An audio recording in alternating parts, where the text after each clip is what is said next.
Hey, what's going on, everybody? It's episode number 85 of the Audible Farm podcast, and this episode is brought to you by Couchtown Coffee. Couchtown Coffee is roasted in Iowa. It is made to order, and you can just go to the website, www.couchtowncoffee.com, make an order, and it's easily one of my favorite coffees. It's real easy to order, and then it just shows up at your house. And in times like these, that makes it really convenient. So hit them up, www.couchtowncoffee.com. Find a coffee you like, make an order, and when you make an order, let them know Audible Farm sent you, and they will give you 20% off. Why? Because that's how awesome they are. So let them know Audible Farm sent you. Enter the code word ROCK.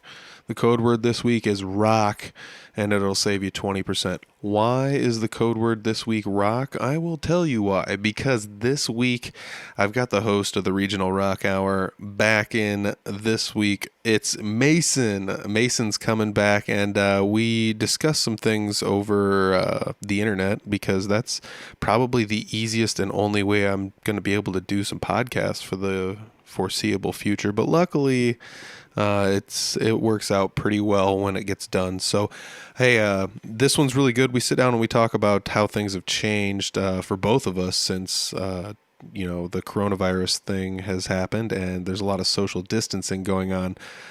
We also discuss his social media, his presence in the scene, around the scene. We discuss bands from around the area and things that we have seen change. And it's not too bad. Some of the changes are fun. Some of them are slightly necessary, and some of them might be beneficial. And it's a weird blessing in disguise, I think, with some of these things that are going on. But hey, no more talking about it. Let's get down to it. This is episode 85 with one of my favorite people in the music scene, Mason. It's the Audible Farm Podcast with your host, Peter Stockdale.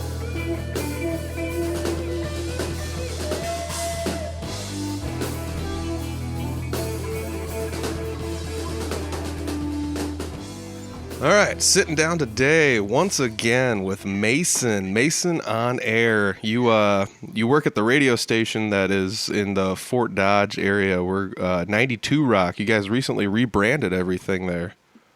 Oh man, yeah. It's been a while since I was on the podcast. Since then, yes, we have gone from 92.1 The Eagle to 92 Rock.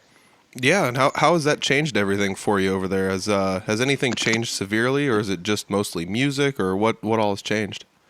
Well, we got a lot of really good feedback. We got some negative too. I mean, that'll happen though. I mean, anytime anything changes, someone's going to have something negative to say. Yeah, and I mean, I almost enjoy the negative as much as the positive sometimes. I mean, like, some people, like, you got to come into it like you're not going to please everybody, but so long as a majority of the people are digging it and you yourself are digging it, like, I think it's okay. Yeah. You're good to go. Oh, absolutely. I mean, that's something I guess I've found out in the, just year or so that I've done the podcast, is that ironically, not everyone digs every interview. Some of it just has to do with like personal beefs that some people have. But I mean, I totally get it. Other people, you've interviewed this guy twice and haven't interviewed me once. And I mean, you get a little bit of this, that, and the other from everything. But I mean, I'm sure it's more difficult when you guys are in charge of DJing music as well. Yeah, kind of. Like some of those, I've had people too before, like, well, how come you haven't had me on your show? And it's like, dude, how come you haven't contacted me to be on the show? You know, like, I mean, that's a major thing. Like, there's a lot of times I don't go out and seek the guests, like they hit me, they got something going on. Like they hit me up, hey, get on the show. Like, yeah, of course, and exactly. I mean, I do reach out. I have to reach out to some people to keep, fresh guests on from time to time. But for the most part, it's, if you want to be on the show, just hit me up. I mean, like, I don't hide the contact information. I say almost every time, during the show, like, this is how you contact me. So Yeah, I mean, that might be something really good to just like right at the very beginning of this podcast here is talk about is, that was one of the first ways I got in contact with you. I knew you were doing your regional rock hour show, which features local music and musicians from not just northern Iowa, but across the state and sometimes beyond. But I joined a punk band about, maybe 3 years ago, and about 2 years ago when you had started the show, but about a year and a half or 2 years ago or so, I contacted you. I said, hey, I'm in a punk band. We got this thing going on. And we set up an interview, and you sat down and talked with John, the guy that writes all the music for Three Finger Betty and does all of the hard work, I guess you could call it, for Three Finger Betty. So we got in contact with you then and did an interview with you then.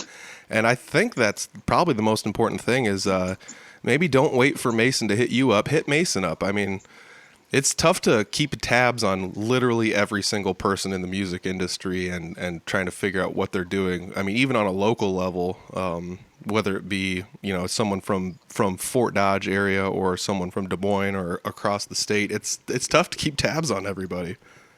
Oh, yeah.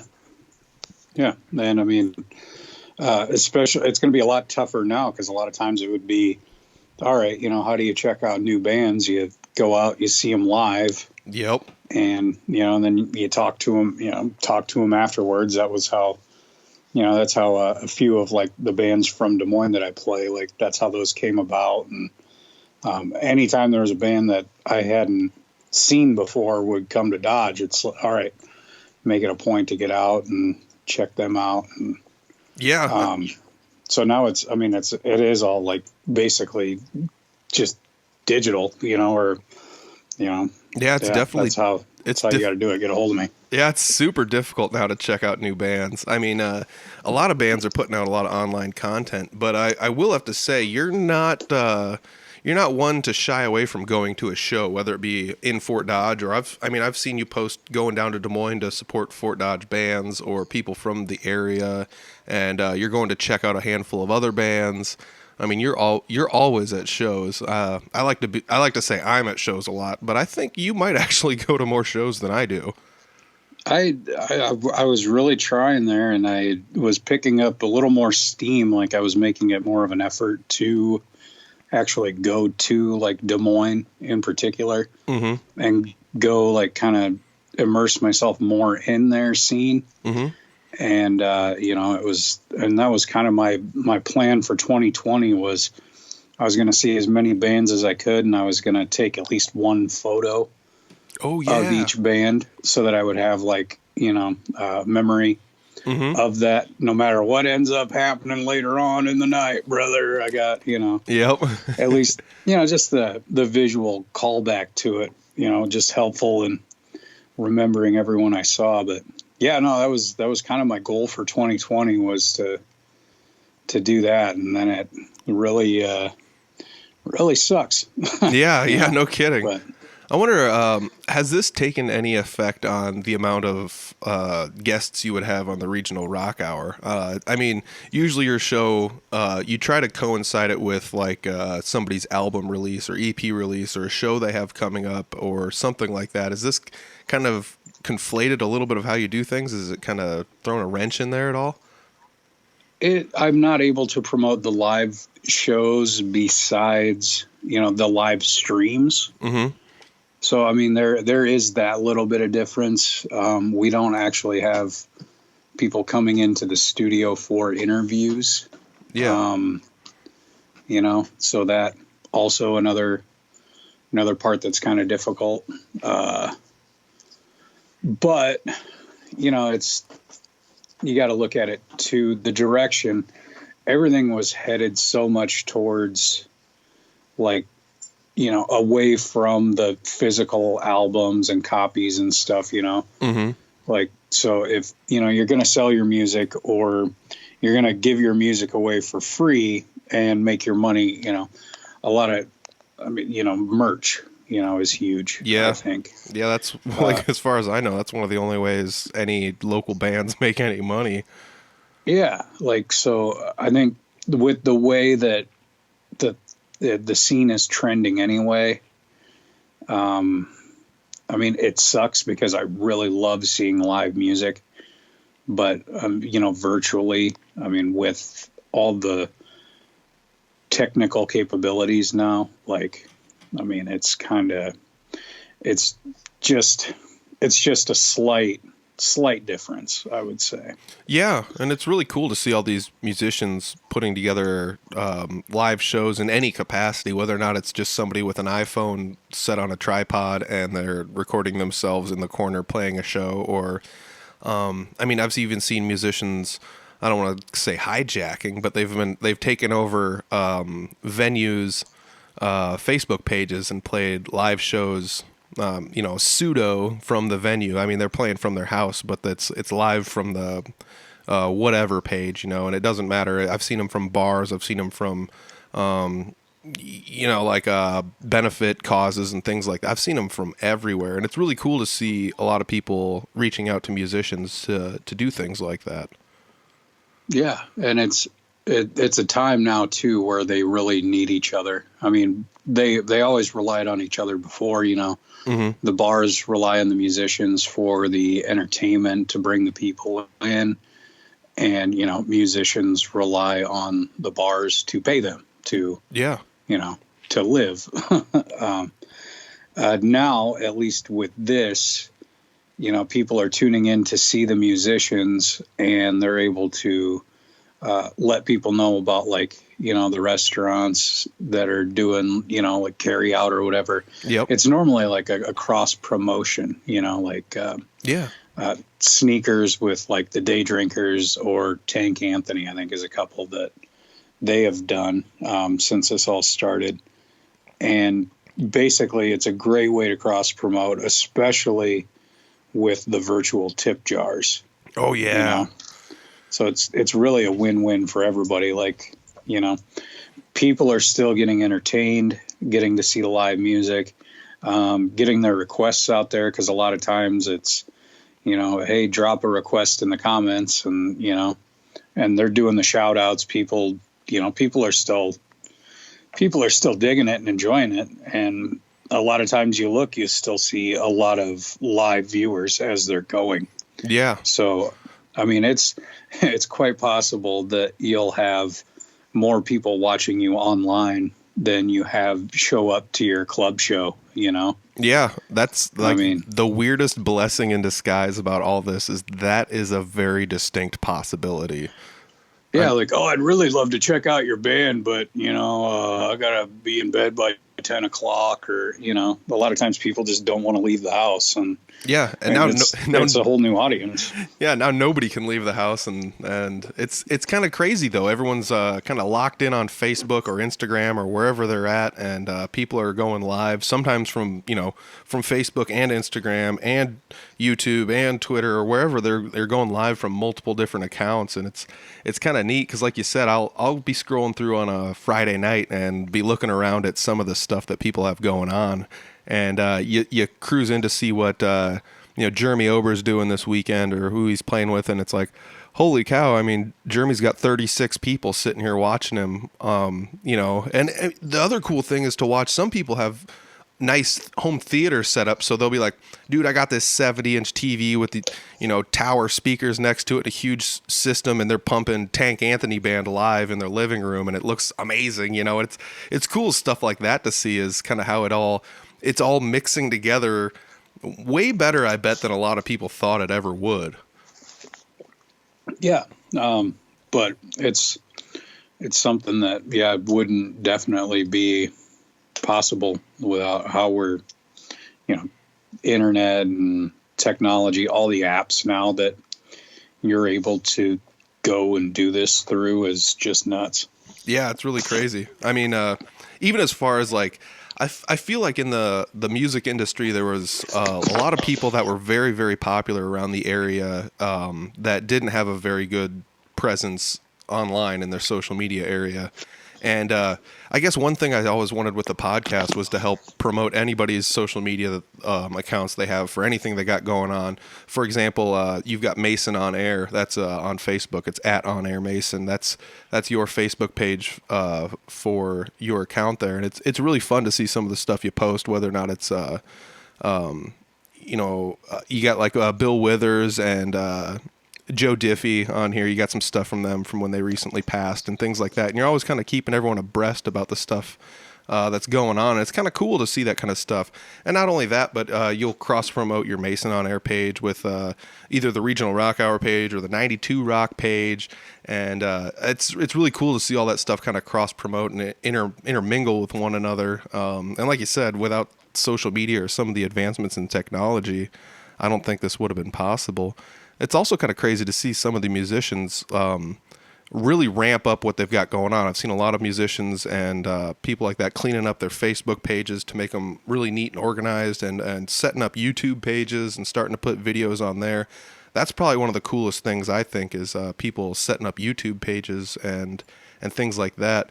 And not only that, but you were talking about the virtual tip jars. There's a lot of people setting up virtual tip jars, and I hope people are tipping those people in the virtual tip jars, because the technology, like I said, it takes a lot for guys that don't want to get on the internet and do this stuff, that are musicians that now have to get on the internet and do this stuff, and they're sitting down figuring not only all the sound stuff out, but all this weird digital stuff that has virtual tip jars and things they've never dealt with.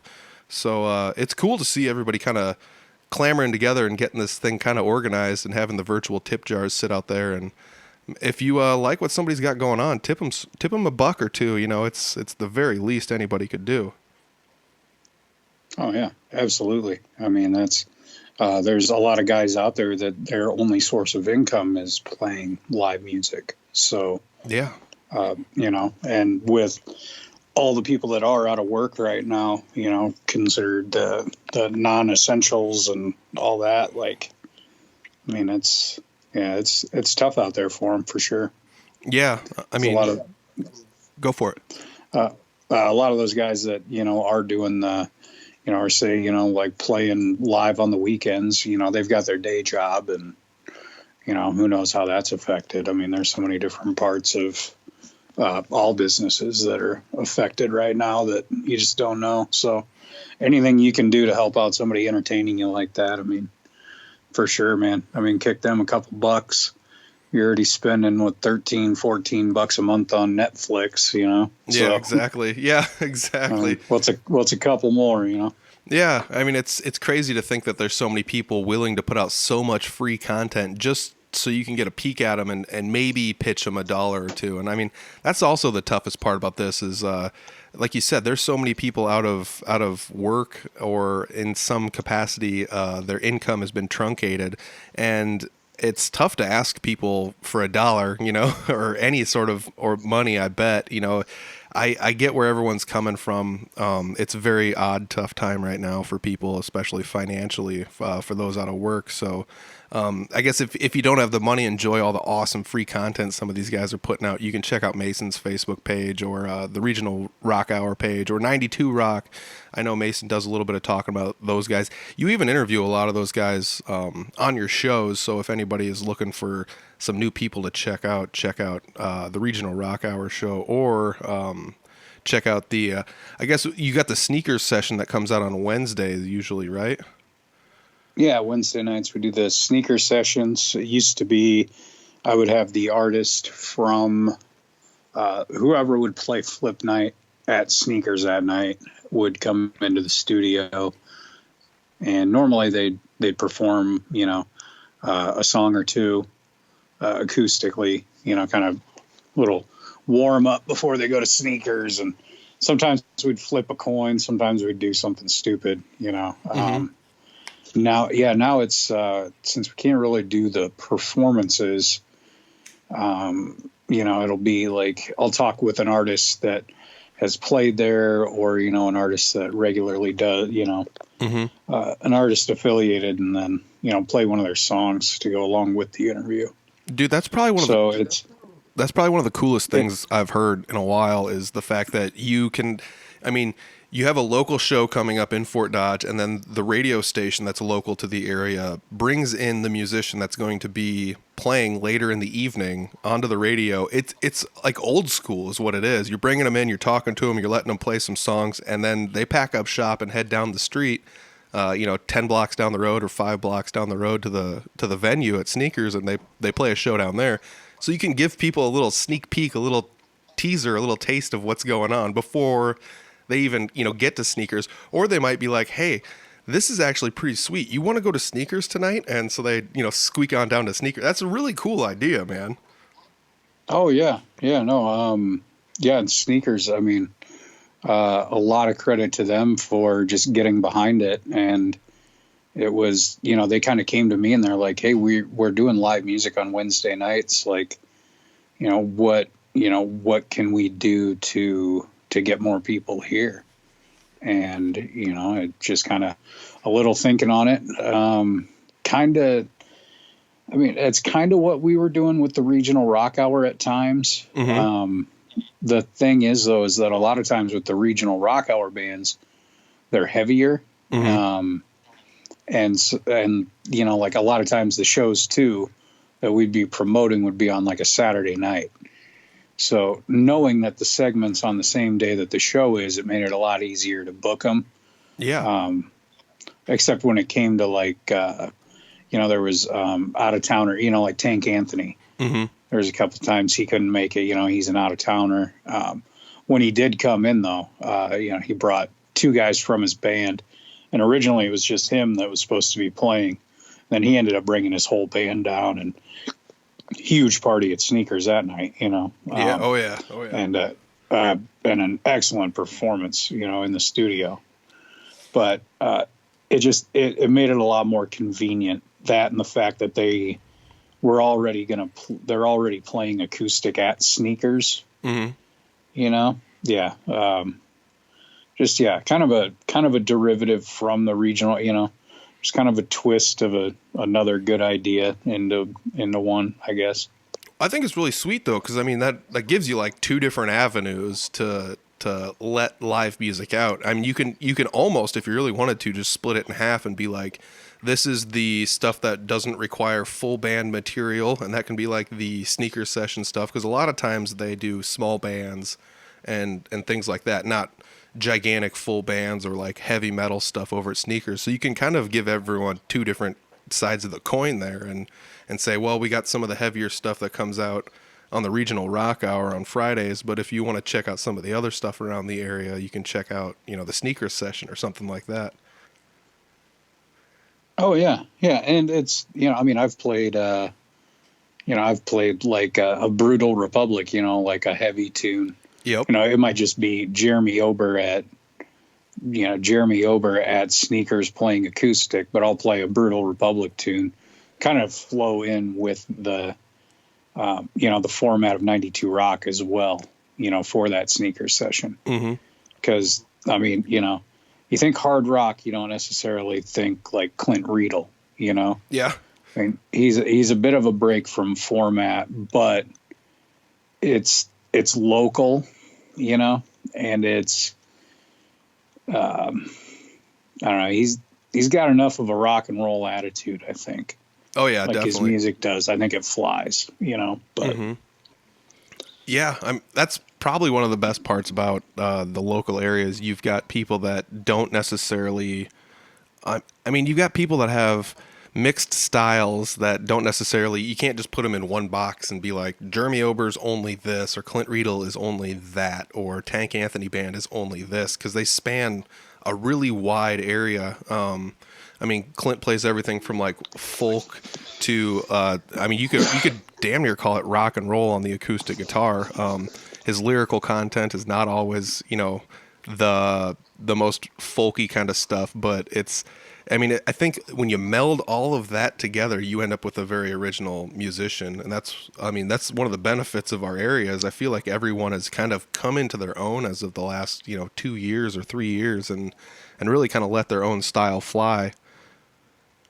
Oh yeah. Yeah.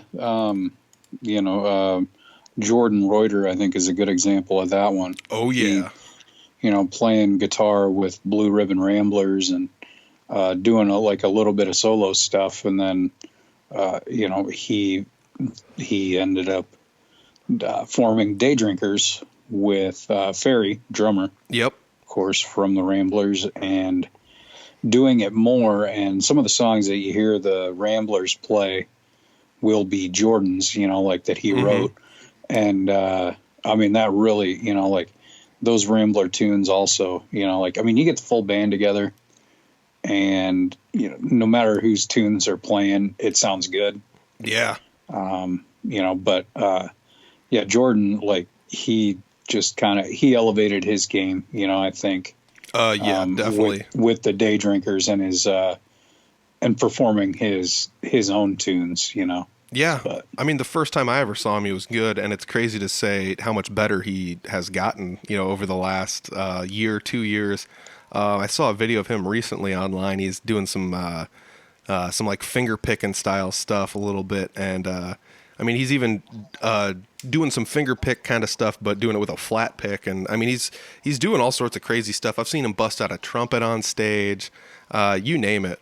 It's really it's really wild to see the musicians like just do all of the stuff they can do just to provide some entertainment for the people around. Yeah. No doubt. I recently actually went and saw Blue Ribbon Ramblers maybe 2 months ago. I guess I say recently, but it's been a while. But maybe even 3 months ago, I saw them at the Community Tap in Fort Dodge, and it was the first time I'd seen them as a full band in a while. And I couldn't believe it's one of those crazy things where I'm pretty sure the Blue Ribbon Ramblers. Since all of the musicians were also in other bands, sometimes you would end up with a situation where Caleb Ferry's playing a show, so they can't book the Blue Ribbon Ramblers on a whatever night. So Clint goes and plays acoustic, or he brings Brad with him and does the Clint Riedel and the Truth thing or whatever. And that's where they started doing the Day Drinkers stuff with Jordan Reuter and Caleb Ferry, where those two, on the off chance that maybe Clint booked a solo show and they couldn't do a Blue Ribbon Ramblers, those two could, jump in and do it. And then when I finally got to see them all come back together and play as a band again, it was insane. They filled up so much soundscape. They did so good. It was wild to see. It'd been a while since I'd seen them, and it was crazy to see how far they had come as a band, even having gone their separate ways on occasions for different gigs. Yeah, and I think a lot of that probably has to do with Brad's sound work. And he keeps, he's been producing music for like everybody in that whole circle. Yeah. Dead Road Music Company, like Jordan's putting out his original stuff, and he's got, Brad will be on it, and, Jeremy, and I think even Chris Carr was on, one of them, like, just that whole circle. He's been doing a lot of music for them, so he's staying sharp with that. So then when it comes to the live stuff, I think he's just ready to go. So even if they don't get together as much as they used to, I think it's still like they've played together long enough as well that it's like an automatic meld, and I think he's really good at dialing them in. Yeah, I've seen Brad in passing up until about, like a month and a half ago when everybody kind of started staying home. But I recall seeing Brad doing some recording sessions with some people where, like, he would just bring his laptop and a bag full of hardware over, and he'd just plug all this stuff in, and it was just in somebody's house, and he'd, all right, let's record the guitar track for this, and it's crazy to see somebody like him be as dedicated as him and just kind of sit behind the scenes and not take any of the glory. And he's been doing that, and it's crazy because I've even asked Brad to do an interview a couple times, and he's usually just like, meh, I don't know, I'm good. Like, but he's out there doing all the work, and he's just kind of hiding behind the scenes. So it's definitely worth giving Brad a shout out. But like you said, he's been recording stuff. Not just with the musicians who write the songs, but sometimes he'll say, well, what if I go over to this person's place and we record a solo with them? I'll bring it back to you and see what you think. And it's crazy that he's going out and doing all this stuff and reasonably inexpensive too, which is the crazy part. I just out of curiosity asked him about some pricing and stuff, and it's really affordable. And it's crazy that he's just doing it all with portable stuff, and it sounds about as professional as anything has sounded that I've heard coming out of any of the local bands. So it's really cool to have somebody like that in the area that is helping everyone out. Yeah, and get those prices while you can. I mean, yeah, I don't expect that's going to sit where it sits for very long, based on the body of work that he's doing. Yeah, and he sent me a couple tracks he was just messing around with. I mean, like he just does it for fun a lot. I mean, that's just what he really enjoys doing. I think that's one of the reasons why he's doing it as inexpensive as he was when he was starting. I don't know. Like I said, I haven't talked to him since he's put out his last 5, 6, 7 songs, so it could have very well gone up. But he just really likes doing what he's doing and helping people out, and that's kind of the aim of the game. Is what we're doing here is just helping everybody out and pointing the fingers at the people that deserve it and saying, "Hey, this guy's doing the work, and check him out if you want." And any local musicians that are looking for somebody to do some recording, that might be an avenue for you to check out if you don't want to travel too far and you got a couple bucks in your pocket. Maybe hit up Brad. Yeah. When all this is done, Mm-hmm. I think he's one of them. He's got like the. I was just talking to Clint, and I asked Clint if he was recording with him. And he said, no, Brad's on lockdown. He said his mom put him on. He said his mom told him he couldn't leave the house, but it was just kind of a little inside joke there. But. Yes, I'm well aware of Clint and Brad and their love-hate relationship. There's no hate, but they just give each other so much crap. It's hilarious. Oh, yeah. So, I'm pretty sure he's probably not recording right now, but when this all blows over, yeah. Yeah, it's crazy because I talked with Jesse Wilson not terribly long ago, and he was recording something with Brad, and I don't know how that all ended up shaking down, because that was right at the very beginning of all of this stuff when they were recording. I did a little podcast with Clint and Jesse talking about it. But since then, I haven't heard much from it. I'm wondering if all that kind of got put on the side, because I know Jesse was trying to record a music video, and I don't think that's going to happen anytime soon. Yeah, I mean, that's kind of just everything entertainment-wise is just kind of on pause, like as far as like the new stuff, unless it's kind of that bare bones live, or unless you already have the capabilities, or you've already hopefully like a lot of people have already recorded and then they're just mixing and mastering. But yeah, like shooting new music videos, I mean, even getting a crew, that's kind of going against the recommended procedures of the state, or I guess, or you know what I'm saying? Yeah. I mean, I'm so weirded out by all this stuff, because it's tough to get all the right information from everybody. But the best thing, I think, was easily just kind of to keep your distance as much as possible from everyone. So, I mean, like you said, there's a lot of stuff that's been put on pause, but at the same time, there's a lot of guys that, because they're locked in a vacancy, I guess I should say there's a lot of musicians, just because they're locked in a vacancy, they've opened up so many different avenues where like they're finding out this is the time to record the music at their house that they wanted to record, or this is now the time for all the stuff that we recorded to let the person mix it while we play live on our Facebook pages. Or I've even heard of musicians that are taking this time now to go out and literally just network with as many people as they can and talk to them, and in the hopes of possibly setting up future dates, which that's another weird thing. I don't know anybody that's booking new shows. I don't know if that's even a possibility right now to guess when you can book a show. But I saw a couple that were kind of hopeful. Like they just somebody was shooting for May 1st, which would be awesome. I would probably go. Yeah. Yeah, but Yeah, I think it was Beaver Creek.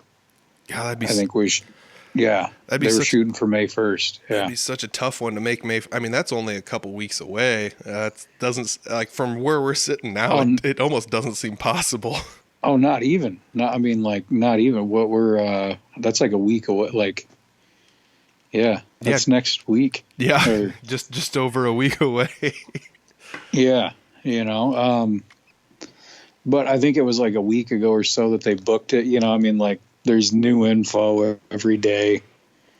So it's really hard to judge. I don't know. Kudos to them for, I mean, like, if it does happen to get lifted, it'd be cool to have something right away to get out and go see. Yeah. I mean, they'd probably be one of the only or the first bands playing a show in the state if that's the case.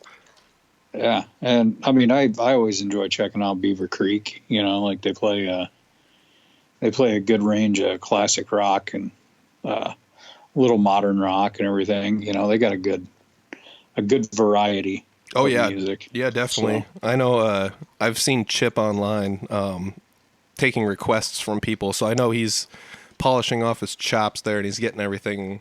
He's learning new tunes and getting everything kind of squared away. So, the musicians aren't just sitting at home feeling sorry for themselves. There's so many of them that are so busy right now doing literally anything they can to try to either make a dollar or just kind of trying to get their name out there or just stay busy. I mean, there's like upsides and downsides to a lot of this. You've got people out of work that are musicians that now get to spend more time on their music, so that could be beneficial.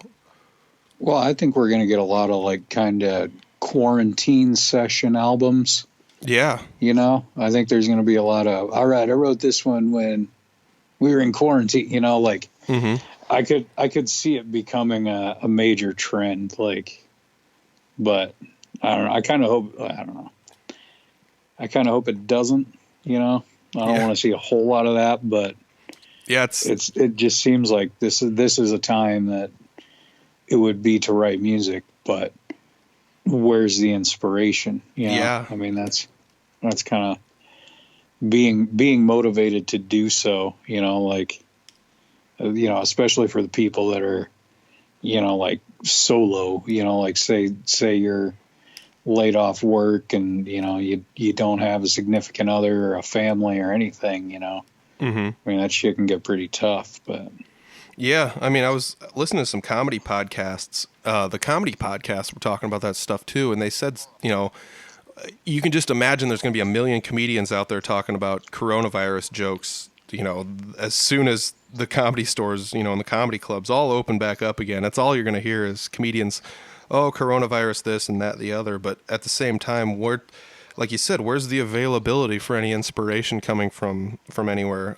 Usually musicians draw inspiration from their daily lives, just like the comedians do. So like whether or not it's a bad breakup or whatever it happens to be, you're not going to have a whole lot of that stuff kind of going on right now that is going to fuel any sort of songwriting, at least overly apparently, like you said, it's just nobody's going to have the ability to go out and do the stuff that they would normally do to draw the inspiration that they would to write the music. And I'm kind of like you. I'm fearful that every band is going to have a song called Isolation or Quarantine or something like that. I can just see it now where there's going to be like a million heavy metal bands that all have, I wrote this song and it's the heaviest song that could ever come out and it's called Virus or something, or something like that.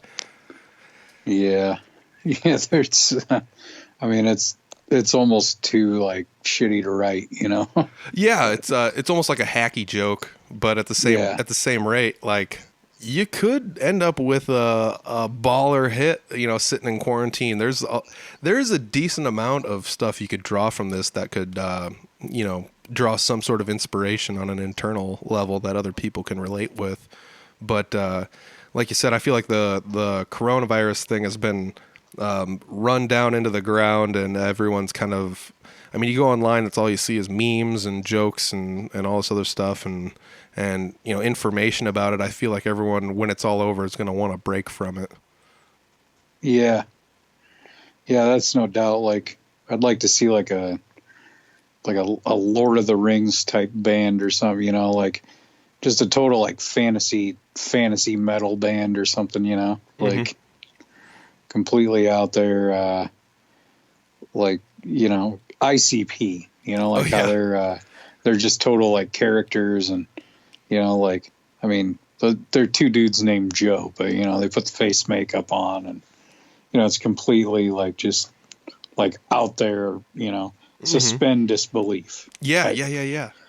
And I think that's the type of music I'm about to be like a little more drawn to, I Yeah, think. yeah. But I mean, that's another thing that's kind of crazy is in the music scene. There's I was recently kind of this might sound dumb, but I was looking into some musicians and things like that, and the difference between some people consider themselves musicians and others consider themselves artists. Where like God, what was I listening to? I wish I could remember, but I was listening to one, and this guy was talking about how like professional musicians are guys that write like music for movies and commercials and things like that. But like an artist is somebody who creates something that's not only music, but it's a whole bunch of other things. And I mean, there's something weird about that where like I feel like in the local area it's tough to kind of create this character and portray this character in the music scene and then have a separate life where it's you're like your real person, because like you said ICP is just a couple dudes named Joe. If they walk down the street you wouldn't know them, but uh, they put the face makeup on and everybody knows instantly who they are and what they're all about, but they still have their day-to-day lives, and maybe that's the benefit of face paint. But I feel like there's not a whole lot of that in the local scene, really. no, but it'd be wild. I mean, Yeah. like kind of how you had the unknown comic back, the Gong Show. Okay. Yep. So like he would put the paper bag on his head so you couldn't tell who he was. I mean, you could have a wild ass musician. You're doing some stuff like that.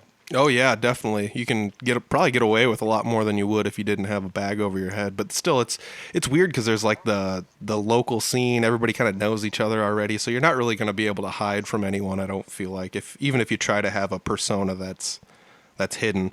One good example, I guess, of a band that's semi-local. I guess you could call them semi-local because they're not really that local anymore. But like Dead Horse Trauma would have been like one of the more recent examples of that. Oh yeah, Yeah. yeah. I mean, they had the whole persona, the kind of dark. A lot of their message, though. I mean, like that was what those dudes were behind, though, because they were about you know like legalization of marijuana was a big like point for them, and then just a lot about governmental tyranny and stuff like that. Yeah. Um, and that was, I mean, like politically, like anytime I've really talked personally with those dudes, I mean, that's kind of how they felt about, and that's kind of their own views. But Yeah, yeah, no, definitely. like, and then they put their kind of uniforms on and do the black paint and stuff. Yeah, uh, Yeah, it makes them really definitely, makes 'em- definitely a transformation. yeah, it kind of lends to this weird like dystopian society kind of thing that they end up kind of portraying, where it's like you said, they've got they almost look like they're tattered and dirty, and it's like almost like a road warrior kind of thing, but definitely not like Legion of Doom shoulder pads with spikes, but like it's they've got their own kind of thing going on there, and that's really cool. I don't know if there's any desire for any musicians in the area to even do anything like that and sort of like don a character and portray themselves in that fashion. But I mean, even if you break it down to a smaller level, like I play in the punk band Three Finger Betty, and that's kind of a nice way for me to be able to go out and play music and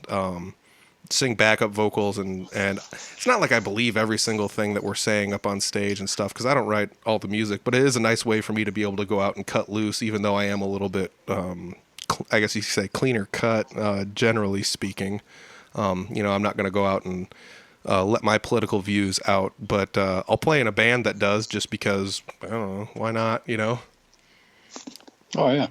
Yeah, and that's the other benefit is I feel like there's a lot of people that are able to disconnect themselves from that stuff and not take it to heart, because I mean in Three Finger Betty we make fun of like all the politicians and like some, you know, people in the area that are shadier people and things like that. So we kind of just take pot shots at everybody and just kind of goof on them, and I feel like that's one of the benefits of being a musician is people know that even though that's what you're kind of putting out there, you're not just some a-hole that's trying to be mean to everyone. You're just kind of out there dinking around and putting out a form of art that somebody can digest in any way they want to. And you can just enjoy the music without dissecting all the lyrics and being like, these guys don't agree with me politically and I don't like them. And I feel like that's one of the best parts about the music scene around the area is that in northern Iowa, I know there's a lot of people with all these different political views and viewpoints on society and things like that, but we all get along. We all get along so well. It's almost weird to me. Yeah, but I mean, it's, you know, we're all in the same boat, and I think a lot of I really miss the times when there wasn't a whole lot of politics in, you know, like people, you didn't talk about who you voted for. Yeah. You know, you like it wasn't in a whole lot of music, you know, except, you know, like punk rock. Mm-hmm. You know, yeah, politics and music's kind of, yeah, punk rock. I think it belongs there because that's kind of a big part of where it came from. Yeah, maybe a little bit of folk music has that in it too. Oh yeah, yeah, and I mean it can swing the other way. I mean you can get some right wing political music out there. Oh yeah, it exists too. Yeah, I mean, like the thing is, you know, like how good's it gonna be, you know, or like, I don't know. I'm a punk fan, and a lot of that, you know, it's kind of the going back to the kind of fantasy world of, you know, like the no government or, you know, like yeah, that old school anarchy kind of thing, you know. Yeah, you know, like it's a nice escape. Like, you know, it's not actually, you know, possible or going to come to fruition, but it's a nice escape to listen to. And, you know, I just really like, you know, punk music, you know, I like the upbeat stuff, but yeah, it's that's another thing is I feel like there's a lot of punk bands out there that do actually kind of let out their political views a little bit just because it lends itself to punk. I mean, usually it's like we were talking left or right. Usually that's a little bit more left than right, but it's kind of crazy to think that you know it all fits so well, and everyone has the ability to disconnect, enjoy the music, and then go back to society and be like everything's still normal. You know, I don't dislike this guy anymore because he sang a song about, you know, the orange faced guy or whatever, you know, and you know, I'm not one to argue politics. I honestly don't care almost at all about what people say about politics, because it's a lot of it just feels so shielded and it separates us so much, and I'm not really one to want to separate from people because I already feel so disconnected now, especially with like the coronavirus where I don't get to go see anybody, and like this is the only way I can talk to people for the most part is Skype. I've had ludicrously low interactions with anybody. I honestly like this. I've only seen one other musician face to face and didn't have the opportunity to sit down and talk with them. So there's only been once in the last 6 weeks I've even seen another musician. So it's I don't know. The whole thing is just kind of crazy, and I'm glad that everyone's kind of banding together and just kind of coming together as one and supporting everyone, whether they be, you know, musicians, small businesses, and you're right at the forefront of that, especially with your radio show and you know, supporting sneakers, and you got 2 different radio shows now. You got the Wednesday show, and that'd be like your sneakers session, and then you also got the Regional Rock Hour, which, I mean, that was how I first kind of came in contact with you on a personal level, And like you're out there doing all the real work, and you kind of inspired me to do a little bit of the same. And I think one of the coolest things about you is you give people a voice to kind of talk about what they want to talk about and describe the inspiration for their songs, and you give them an outlet to play the music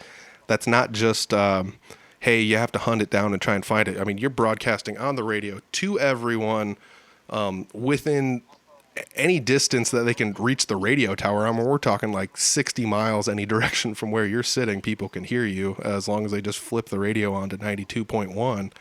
And that's one of the coolest things. I mean, you've always been one of the most positive people I've met in the music scene. You've always been willing to help people out. You always seem to really enjoy going to shows and talking to people. And I mean, that's something that seems to be going really well for the musicians in the area these days, is the fact that they've got so much support from people like you. Oh yeah. Yeah. Thanks, man. I mean, it's, like when I came into radio, it was just under 5 years ago. And kind of one of the things I wondered, why don't we have a local show? Like, it just kind of made sense to me, hey, Mm-hmm. we should probably have one. I've also been known to refer to 92.1 as 88.2. Ah, I like that. That's an inside joke for everyone. Yeah. Let it out, man.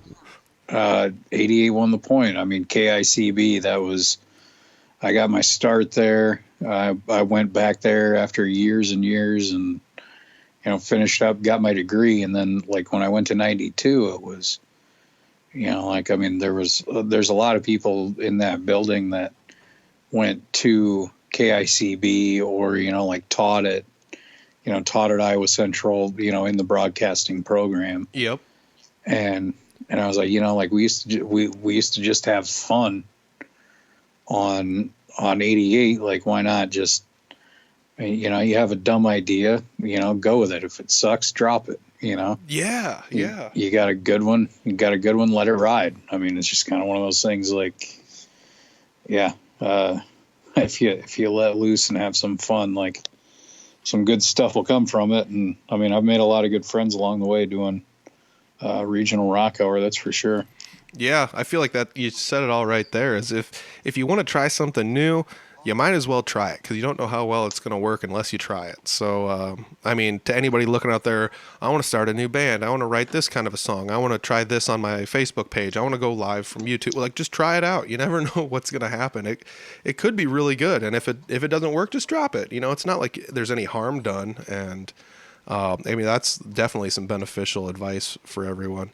I recall growing up listening to 88.1 all the time. I mean, they would play local music. They would, I want to say when I was younger, there was a once a week show that was somewhat kind of like yours, where they would play, they would try and key in as much on local music as they could, or play a couple tunes from some local people. And, that was always super neat to me, because it was like, this area has some people that make music, and we're going to allow them to play it on the radio here. And you took that to a larger platform after you graduated and got another job, and that's super awesome. I mean, it's tough for anybody to say that they got an education, went to a job, and provided something that was unique to the job that they had.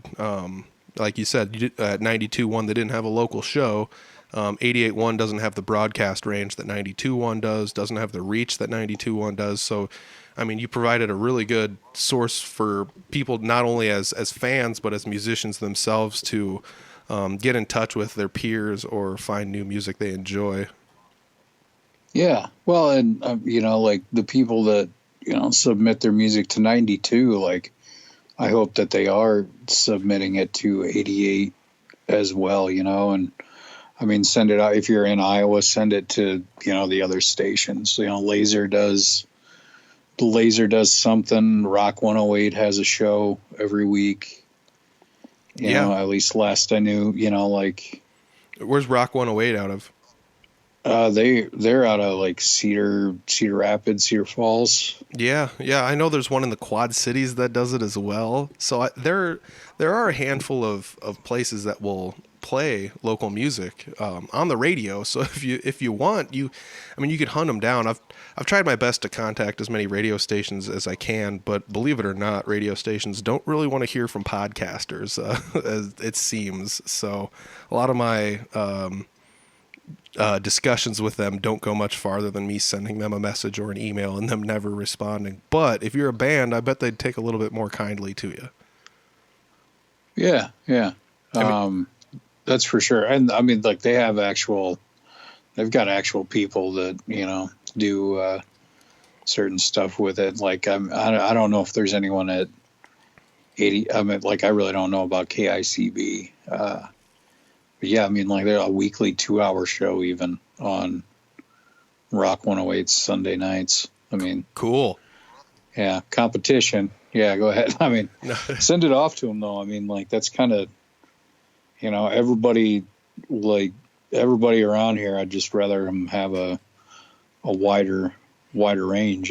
Yeah, I mean, I've got to say thanks to you for even having me on your pod or having me on your radio show and even agreeing to do my podcast whenever. I mean, it's been about a year since I've had you on, but it's like I said, it's weird because there seems to be a push towards everyone kind of joining their forces together and building this community. But at the same time, like I said earlier, like radio stations don't always want to hear from podcasters.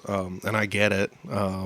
As far as, I don't have to pay all the fees and follow the FCC regulations and everything that a radio station would. But, I mean, hats off to you for having me on. I mean, granted, I didn't ever just come on the Regional Rock Hour and talk about my podcast. A lot of times there was like a Three Finger Betty show coming up, or I'd painted and donated a guitar, or things like that we discussed. But I generally speaking, I feel like our northern Iowa area has some of the best community of musicians that all support each other and do the best that we can to try to keep everything as positive. And like I said, a lot of us are just trying to point fingers towards where the music's at. You can go to a Jeremy Ober show and see the Ramblers sitting there. I mean, you can go to a Tank Anthony show and you'll see Jeremy Ober sitting there. I mean, it's nonstop. Everybody, you go to one show and you'll always see other musicians, and that's one of the things I loved about the Fort Dodge music scene was just how supportive everyone was. And that was like one of the things, honestly, that made me the most nervous about kind of jumping into the scene was how supportive are they going to be of me? But they just love music, man. They love live music. They love playing with each other. They love the jam nights and everything. It's really fun to actually, dive in and see how positive people are being. And even with this coronavirus thing, I feel like it's just ramping up.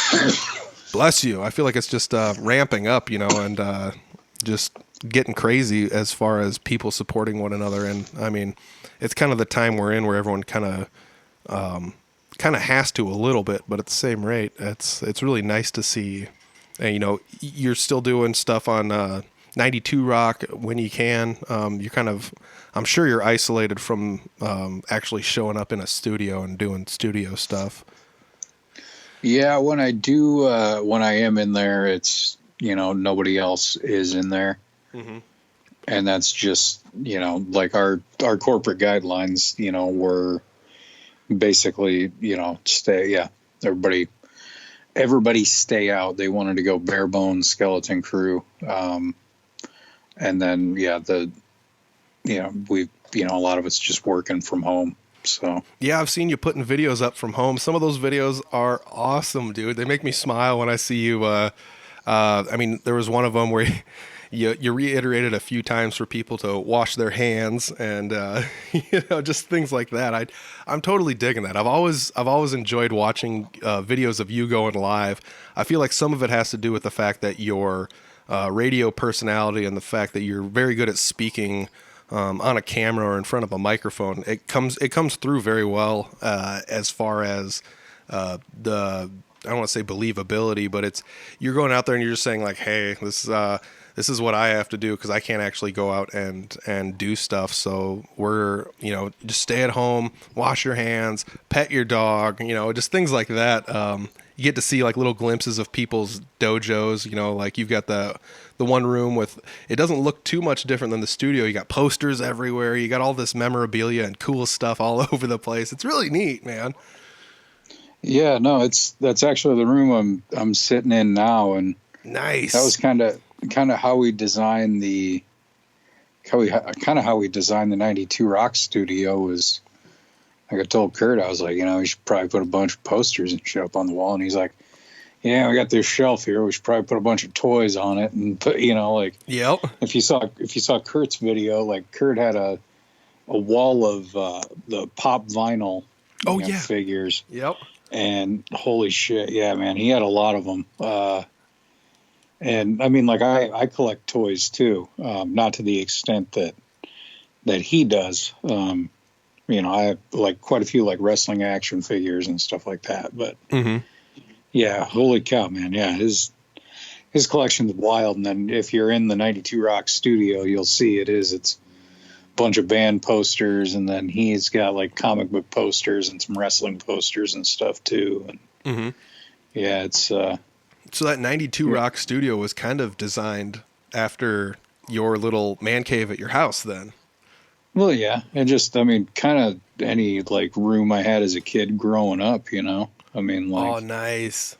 I've always liked having a little area where it's, just all the shit that I like, just being kind of surrounded by it, and Yeah, I mean, mid 30s, and I got a media room with a bunch of posters and fucking pictures and all kinds of shit on the walls. Yeah, I feel like a lot of us. I'm in my mid 30s as well, and I'm kind of sitting in.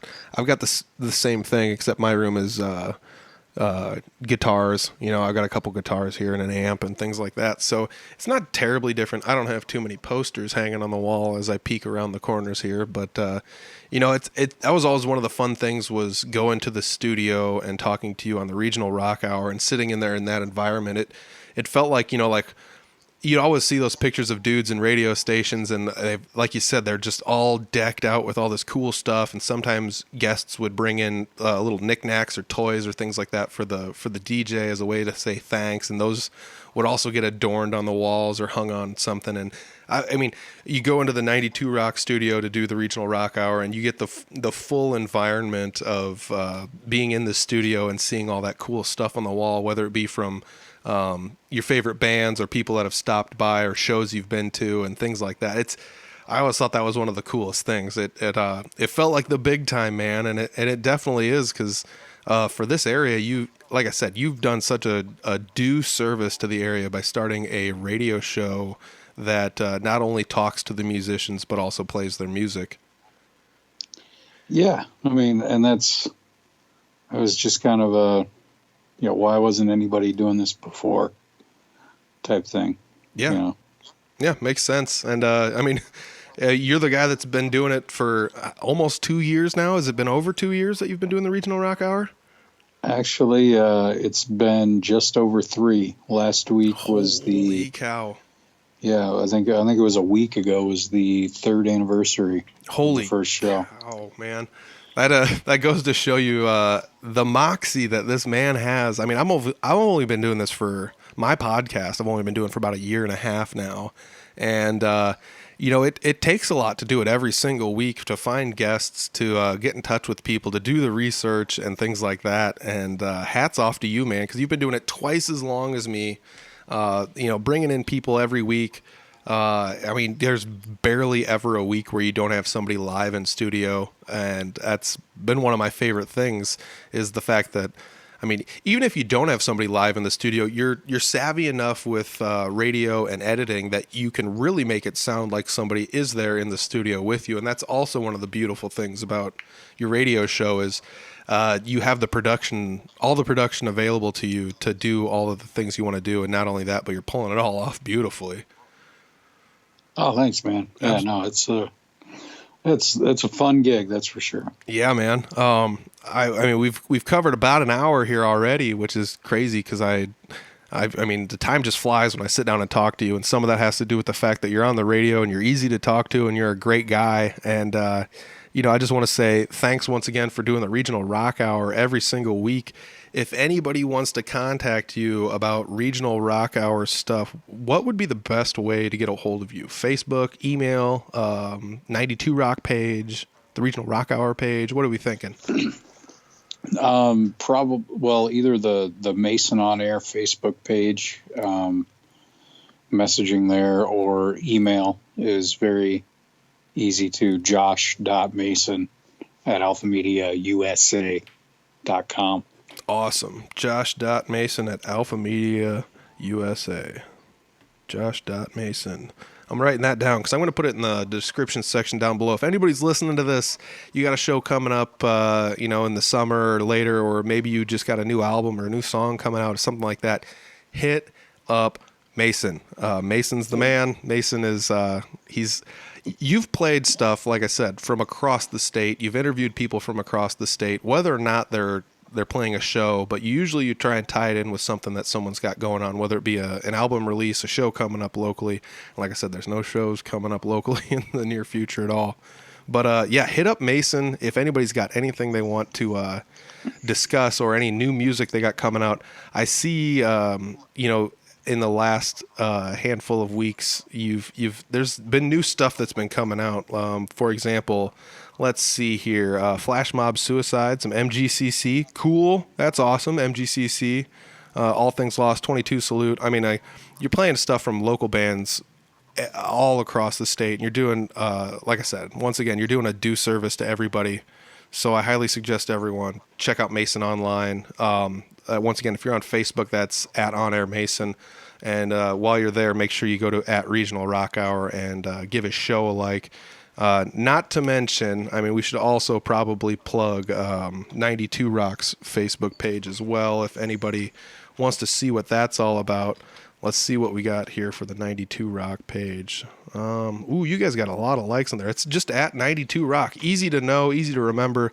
Dude, you do interviews with not just musicians, too. You've interviewed pro wrestlers before.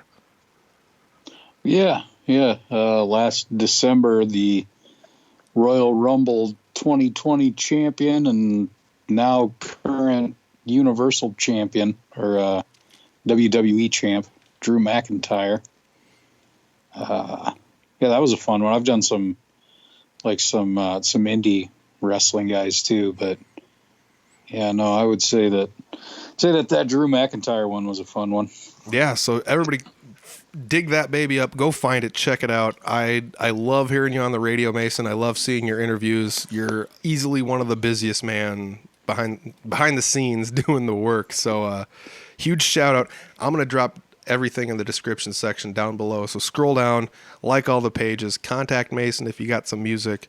And dude, Mason, huge thanks for taking some time out of your day today to sit down and talk with me. I know you're a busy day. You got busy days on these days like this. So, keep up all the good work.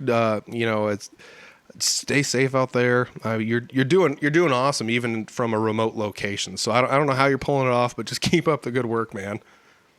Hey, I will, man. Thanks a lot. Oh, yeah, that was a great one. It's good to hear from Mason. Good to hear what he's doing to keep his social distance and doing everything as remote as possible. But he's still cranking out material. So check him out. Find his Facebook, and you don't have to find it. You just scroll down below and check it out. He hosts one of my favorite radio shows. It's called the Regional Rock Hour. He talks to people from bands, plays music from around the area, in the state, out of the state. If you need more information on that, scroll back a ways. I did interview Mason once before, but this is just kind of wanted to touch base with him, see what he's been up to, see how things have changed, see what's been going on. And he's, like I said, he's still been cranking out material. He's got shows on the Regional Rock Hours every Friday night, and then the Wednesday night show that he had hosted called Flip Night. They're still doing something with that, so check it out. If you need to find any of that information, just go to the links down below and find them, and hit Mason up. If you're in a band, this would be a good opportunity for you. If you got anything that's a little bit heavy or even remotely heavy, punk, rock, anything with a distorted guitar pretty much, or even not. He's played all sorts of stuff on the Regional Rock Hour, but it's called the Rock Hour because it's rock, and that's where I said distorted guitar. But you need to check it out. If you haven't checked the show out, go to, you can watch it online, but hit up Mason, find the Regional Rock Hour link down below as well for Facebook. Listen to him anywhere in the state, on the internet, or if you're in the area, it's 92.1. It's one of my favorite shows. Airs on Fridays. It was one of the inspirations for me to do this, and it's literally just nothing more. It's like a dumbed down version of what he's doing, and in a long form conversation. But that's the beauty of all this. I think that everybody's that's got an outlet for music in some fashion is doing it their own way, and everybody's doing it and putting their own stamp on it. And you get to see a lot of people's personalities come out in all the forms of media that have been coming out, not just COVID-19, but prior. And like I said, Mason's on a terrestrial radio station. He's easily one of my favorite people to interact with. He's a very professional guy, but he's also fun loving. And if you don't believe any of that, go check out his social media. He's pretty good with his social media. You can find him getting tagged in things here and there, and doing videos and things of that nature throughout the radio station. Maybe not as much now. Like I said, he's got the little man cave he's been hanging out in, which is really cool. It's cool to hear how things like that were kind of the inspiration for his radio studio that I'd been in a handful of months ago when last time I was on the Regional Rock Hour. Long story short, everyone, Mason's a cool guy. I like chatting with him. If you want to hear more from Mason, check out his radio shows, check out his interview, all of his interviews that he's done with not just musicians but pro wrestlers and beyond. And if you're really interested, scroll back and listen to that other interview I did with Mason. Great guy, great time. I want to say thanks to Mason for taking time out of the middle of his day to sit down and talk with me on the podcast. And if you're listening to this the day it comes out, tomorrow night, that's when the Regional Rock Hour is on. So check it out. Look at the links below if you want to find it. And, thanks to Mason. I want to say thanks to everybody listening. I hope everybody out there is safe. And a huge shout out to Couchtown Coffee for doing all that they do. I want to say if you go to www.audiblefarm.com and you can scroll all the way down to the bottom, and there is going to be a list of other, I want to say, we're kind of like partners or affiliates, or we all know each other exist, and we're kind of high-fiving each other here. But there's other radio outlets, news outlets, and podcast networks, lots of things for musicians. If you're looking for somewhere else to get your music out, or someone else to talk to, or just looking for more content kind of like this, that's where you would go. There's all sorts of, like I said, podcasts, radio shows. If you have a radio show and you're listening to this and you found this somehow and you want to hit me up. Otherwise, I've been putting out a lot of feelers lately, like we talked about in the podcast. It's a great time for networking.